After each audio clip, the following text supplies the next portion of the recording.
The Republican National Committee has made it clear that they hope all candidates who qualify for their debates participate in them. But now, for the second time, the frontrunner, former President Donald Trump, is passing up the opportunity to go toe-to-toe with his competition.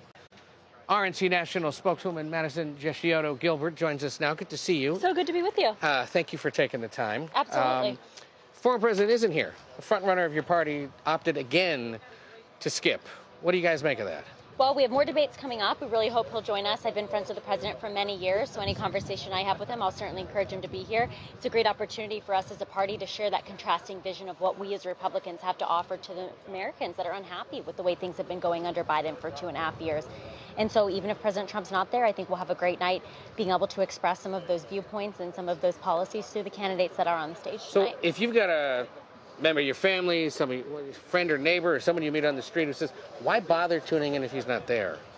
Why should I devote 2 hours of my Wednesday night to this if he can't bother to show up? What would be your answer to that? Well, again, it's about that contrasting vision. It's about what, as Republicans, can we offer that the Democrats simply have not. And almost 13 million people tuned into our first debate. I assume we'll have another successful night tonight, where millions of people who aren't necessarily Republican primary voters, but are people who are unhappy. They don't feel comfortable with the way things are. They will be voting next November, and they don't know who they're going to vote for. And I think this is the seed that may be planted that ultimately pushes independents our way, independents who maybe didn't even vote for us in 2022.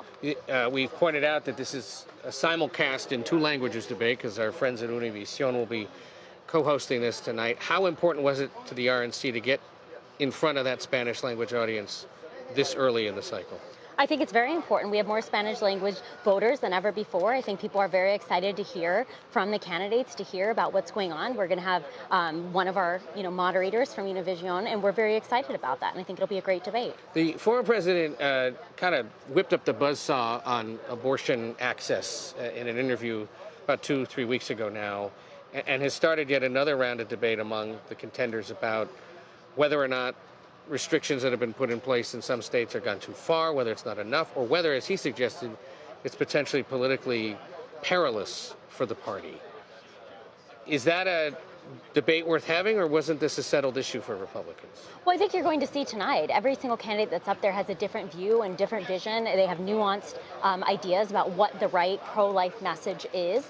When you look back to 2022, I think we necessarily didn't connect with voters in the way we could have and should have on the issue. And I think we are on the compassionate side of the issue as Republicans in obviously different ideas. And I think that's what's great about the party. But at the end of the day, we are on the winning side of all of the issues, whether it comes to the economy, it comes to the border, it comes to abortion. And I think it's all about not only messaging with the correct message of being able to express that, but making sure we're meeting voters where they are, not where we hope they are.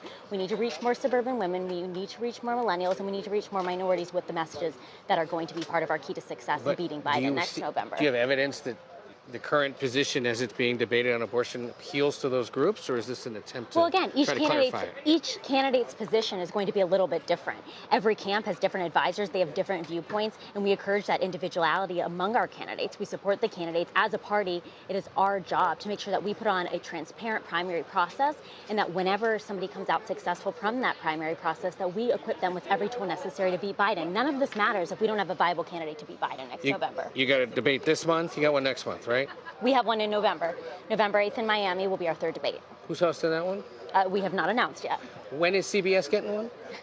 We'll see. All right. Well, you know we want one, and we're glad you were able to stop by on a busy day for you, Madison Gesiotto Gilbert. Thank you. We appreciate it.